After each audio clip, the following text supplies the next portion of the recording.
स्वागत है आपका दृष्टि भारत में और मैं हूं प्रमित सरन। और जैसा कि आप जानते हैं कि हर बार मैं आपके लिए लेके आता हूं कोई नया और एक बहुत ही इम्पोर्टेंट टॉपिक। तो आज हमारे साथ हैं अपोलो हॉस्पिटल नवी मुंबई के डॉक्टर आनंद मिश्रा जी, और हम बात करने वाले हैं कोविड-19 guidelines to be followed by the community.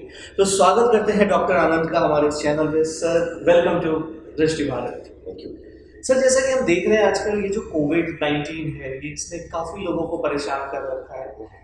बहुत सारी डेथ्स भी हो गई हैं, हालांकि गवर्नमेंट के हिसाब से रिकवरी रेट अच्छी है।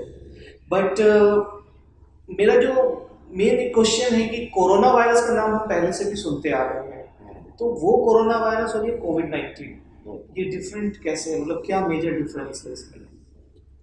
तो कोरोना वायरस का जैसे आप जिक्र करते हैं, तो ये जैसे आपने सही कहा, ये पहले से ही जानवरों में पाया जाता था। और एक इसका ये म्यूटेटेड फॉर्म है, इसको उन्होंने नाम दिया है कोविड SARS-19 इन्फेक्शन। ओके, तो ये उसी वायरस का एक म्यूटेटेड फॉर्म है जो कि ऐसा पेंडेमिक के रूप में पूरे देश में, पूरे वर्ल्ड में छाया हुआ है। एंड सीवियरिटी इसकी काफ़ी फैली हुई है। और mutated form of corona virus. Okay, मतलब बेसिकली किसी ने छेड़छाड़ करके कुछ नया बना दिया है, ऐसा कर दिया है? वो आप लोग ज़्यादा बेहतर पता कर सकते हैं। ओके, तो आज मतलब मैं सबसे पहली चीज़ आपसे पूछना चाहूँगा कि किसी भी नॉर्मल पर्सन को कैसे पता चले कि वो कोविड से इन्फेक्टेड है या उसको कोरोना वायरस से इन्फेक्ट हुआ है?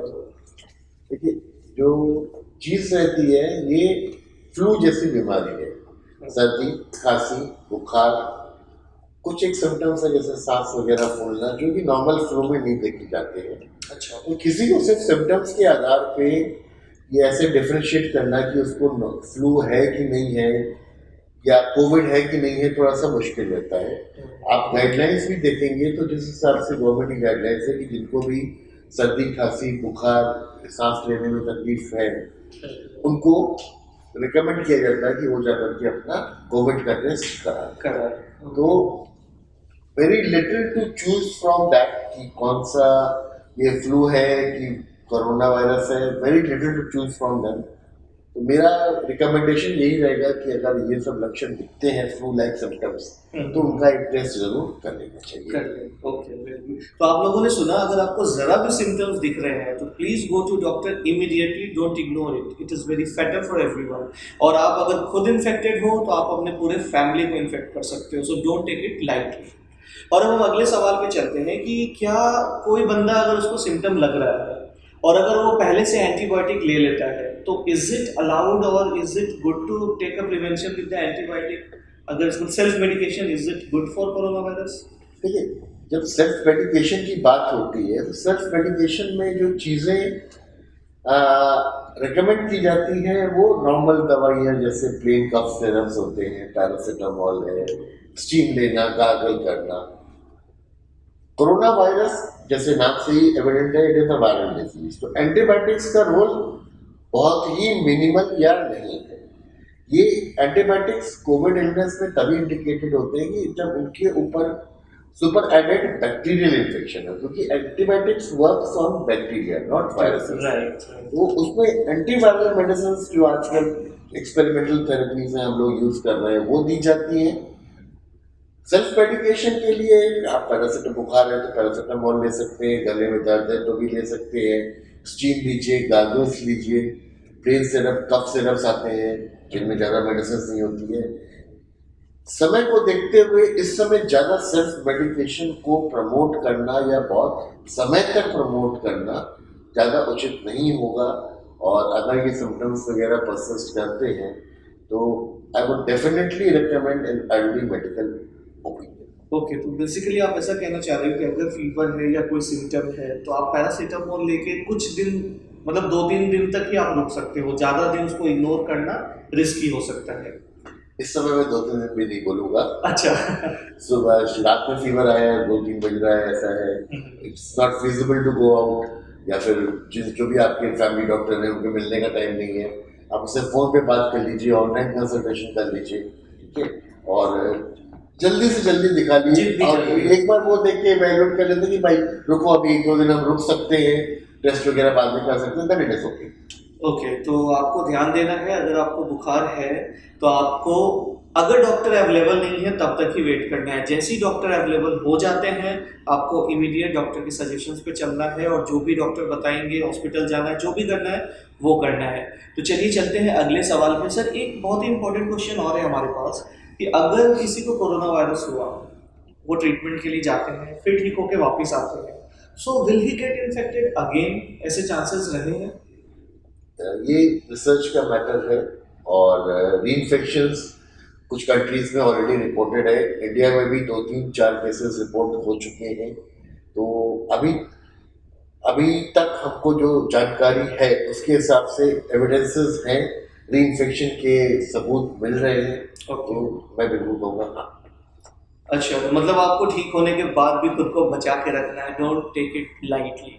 सर, हमने देखा है कि बहुत बार ऐसा होता है कि माइल्ड सिम्टम पे लोगों को सजेस्ट किया जाता है कि आप होम क्वारंटाइन हो जाइए।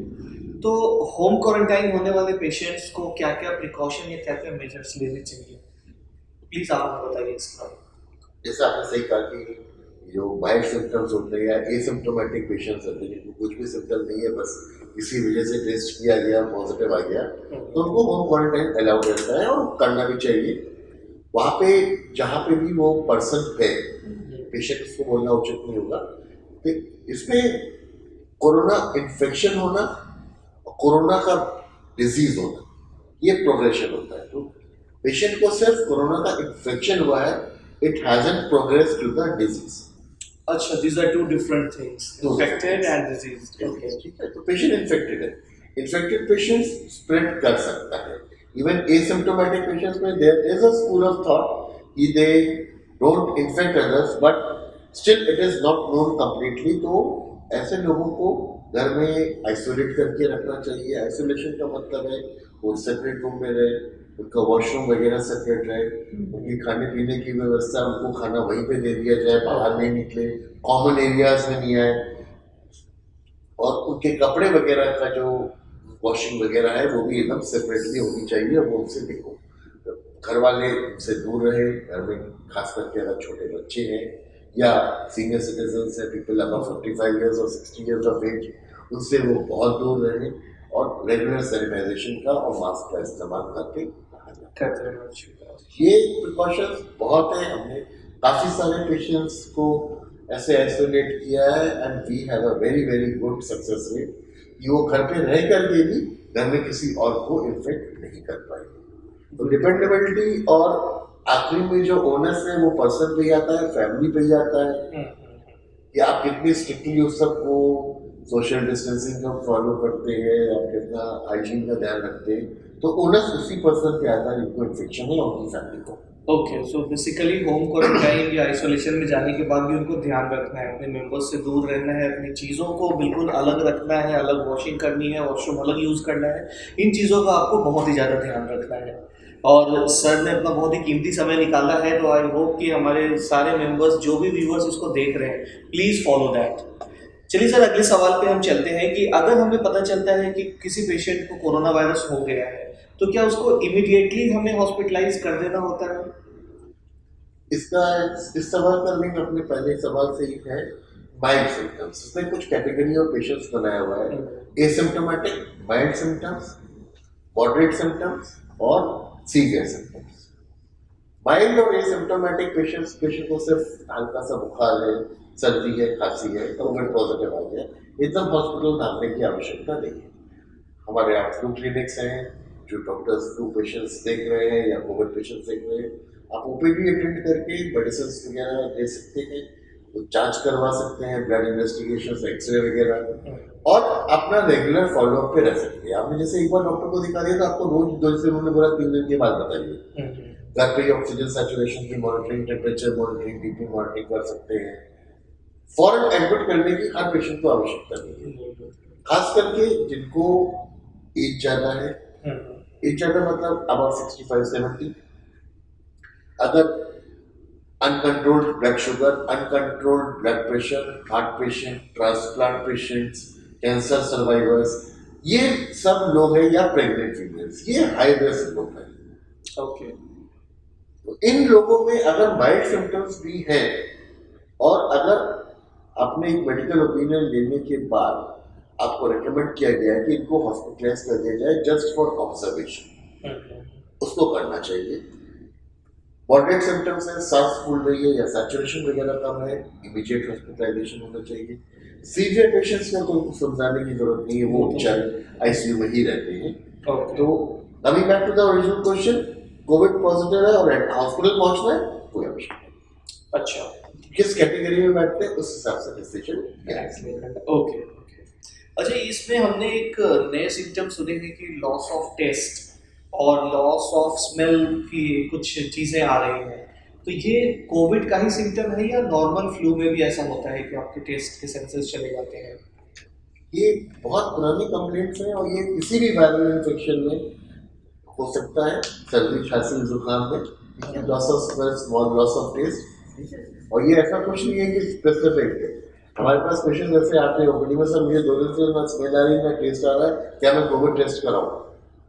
अच्छा, जनरली भी लोग आ रहे हैं ऐसे? इस तरह से लोग पूछते हैं, ऐसे बोलते हैं सब टेस्ट नहीं आ रहा है, और somehow वो रिलेट करते हैं कि रिकवरी ऐसी होगी जब मेरे को स्मेल और टेस्ट आने लगेगा। ये भी ऐसा नहीं है, it takes its own time, 2 weeks 3 weeks up to that.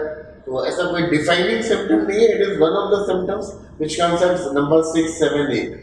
Primary symptoms जो मैंने बताया, कफ, कोल्ड, फीवर, हाइग्रेन, बॉडी एच, वो सब करता है। ओके। अच्छा, अगला सवाल है कि बच्चों में और एडल्ट में कोविड इन्फेक्शन अगर होता है तो उसमें क्या डिफरेंस रहता है, मतलब सीवियरिटी से लेकर के इफेक्ट से लेकर? एक चीज बहुत अच्छी है कि पीडियाट्रिक पॉपुलेशन में या बच्चों में ये बीमारी बहुत ज्यादा देखने को हमको नहीं मिलती।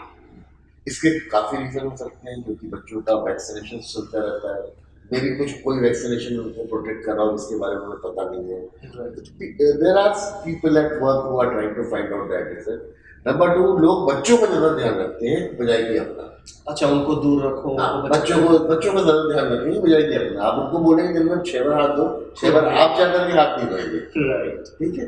और बच्चों को समझा दीजिए कि इस तरह की चीजें हैं, तो they understand faster and catch up faster. तो एक रीजन वो रह सकता है। मेजरली जो सिम्टम्स हैं वो सेम ही रहते हैं, मेजरली सिम्टम्स वही है, तो कोई बहुत ज्यादा डिफरेंस या बहुत ज्यादा वो चीजें नहीं है। ओके, बट बच्चे भी अफेक्टेड हुए हैं कोरोना? बच्चे में बहुत ही कम नंबर्स में। अच्छा, बहुत ही कम नंबर्स हैं, they have recovered very very well.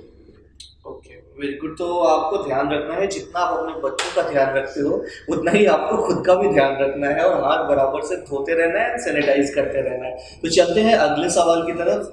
Sir, ऐसे कौन से कंप्लेंट्स हैं पेशेंट्स के जिसमें मेडिकल अटेंशन जो है इमीडिएटली रिक्वायर होता है? बहुत अच्छा सवाल है आपका।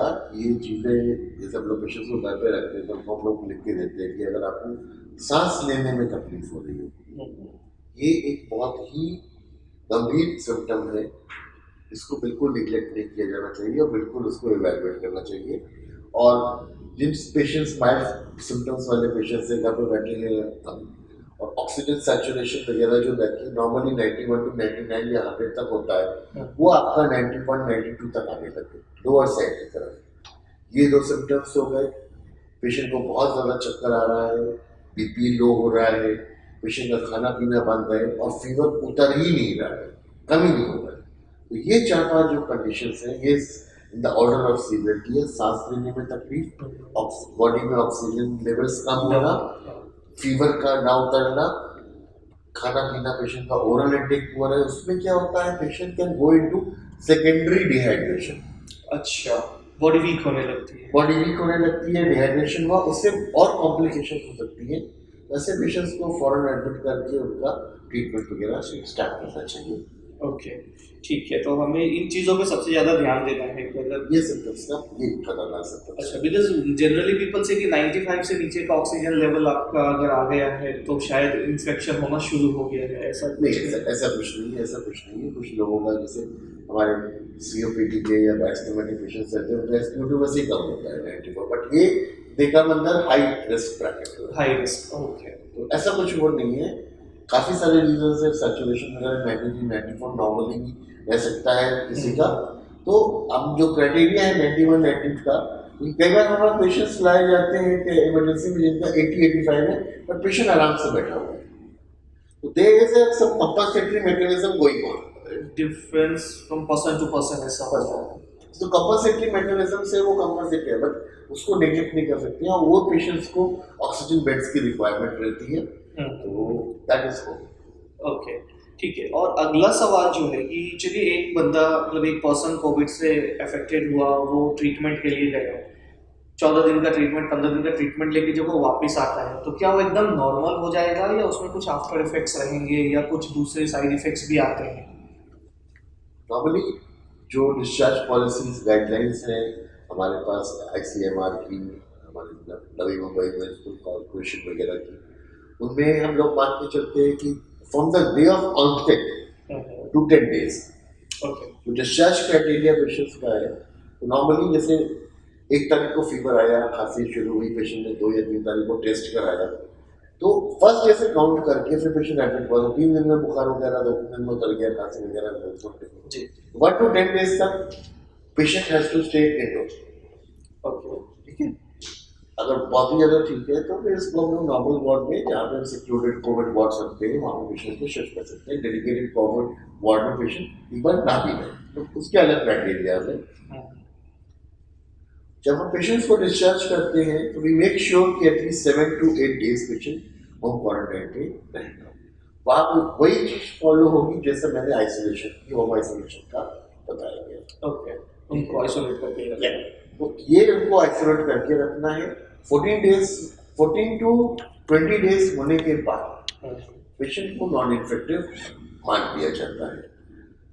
एक चीज जो मैं स्ट्रेस करना चाहूंगा, out of the range of your question में, काफी लोग आजकल इंसिस्ट करते हैं साहब हमको नेगेटिव हुए कि नहीं ये कैसे मालूम चलेगा।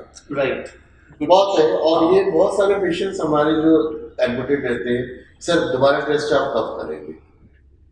जो RT-PCR टेस्ट है, जो डेफिनेटिव टेस्ट है इसका, वो टेस्ट आपका 1 से 3 महीने तक पॉजिटिव आ सकता है। तो उस कोई जरूरी नहीं है कि वो टेस्ट पॉजिटिव आ रहा है उससे कि आपको बीमारी चल रही है या फिर आपके शरीर में वायरस एक्टिव